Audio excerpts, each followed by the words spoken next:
第二寶係持久授權書，頭先都講過啦。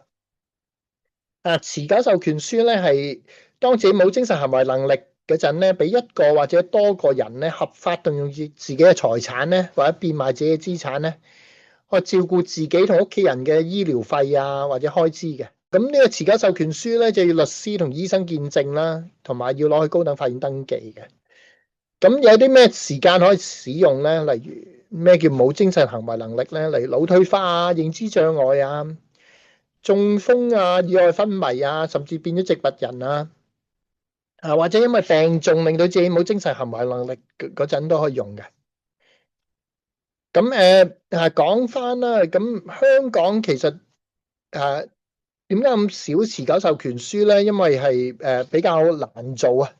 啊，因為又要律師同醫生見證啦，又要攞去高等法院登記啦，跟住又要攞正本同認證副本攞去高等法院登記嚇，個手續就比較繁複啲。咁所以咧，通常咧都會收萬零兩萬蚊嘅，咁就變咗好少人做啦嚇，得幾千個人做咗嘅啫嚇。咁當然我哋安心三寶咧，即係希望簡化個步驟，即係幫你揾律師、醫生啊，咁同埋希望幾千蚊做到啦嚇。我哋自從推出咗安心三寶，就多咗人做嘅因為我哋簡化咗個程序，同埋收得平咗嚇。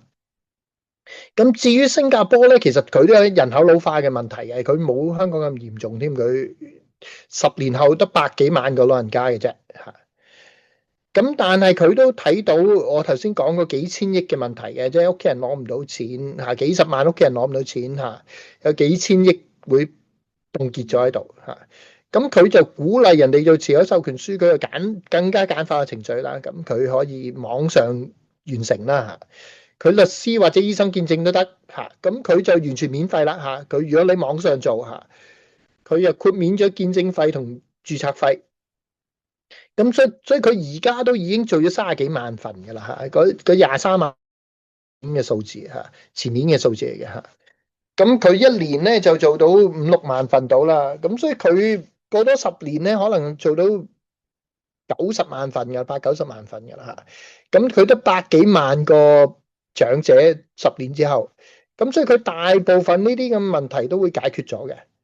咁至於香港咧，一年做到2000份，10年就係做到2萬份。咁10年之後有250萬個長者喎，咁所以9成9嘅人10年後咧，一冇咗精神行為能力咧，9成9嘅屋企人咧都係攞唔到錢嘅。啊，咁持久授權書嘅內容係啲咩咧？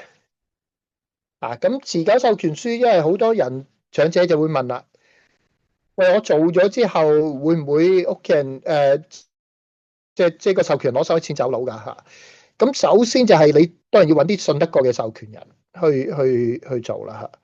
咁另外就可以指明佢嘅權利嘅，即係可以話唔使佢管晒所有資產嘅，淨係管攞啲銀行戶口攞錢，攞完啲錢幫我俾生活費、醫藥費又得。咁另外可以加啲限制落去嘅，即係唔係有嘅授權人點亂用都得嘅嚇。咁另外就係生效日期啦，咁你可以即時生效就得。一般人咧就可能寫話冇精神行為能力先生效啦嚇，或者你可以話喂，有個註冊醫生證明我冇精神行為能力先生效。咁另外就係授權人數，你可以寫一個或者幾個都得嘅。咁你寫多幾個仔女，你寫多幾個，冇個限制嘅，冇話4個嘅。平安紙執行人最多係4個，呢個持久授權書就你寫幾多個都得嘅。咁當然，如果你寫得多人咧，你就要考慮係共同行事或者共同和個別行事喎嚇。因為如果你寫得多人咧，你寫共同行事咧，咁就好難搞啦嚇。你例如寫4個，跟住4個一定要共同行事，你銀行戶口攞錢都要4個人簽名咧，咁就好難搞啦嚇，用唔到啦嚇。甚至其中一個，如果其中一個冇咗行為能力，或者腦退化，或者中風，或者移咗民或者甚至過咗身都用唔到㗎啦。你份持久授權書嚇。咁所以你如果寫得人多咧，最好寫共同和個別行使。咁一個做唔到，其他人都可以做。咁另外咧，法例上咧個要求授權人係啲咩咧？一定要年滿18歲啦，冇破產，同埋精神上有精神行為能力嘅。咁另外咧，我哋安心三寶都有啲 tips 俾你啦。呢個就唔係法例嚟嘅。咁你首先要揾個信得過嘅人啦嚇。咁另外咧，我哋就見到好多人都係兩夫婦嚇，老公揾老婆，老婆揾老公，但係兩個都七老八十。咁我哋就唔係咁建議啦嚇。萬一兩個都冇精神行為能力，邊個去搞咧？咁所以最好都係揾多一個後生過自己一代嘅人，即係至少一個啦嚇。去搞嚇，咁以免兩個嚇，我授權老公授權俾老婆，老婆授權俾老公，但係兩個都冇晒行為能力，咁其他人就搞唔到噶啦。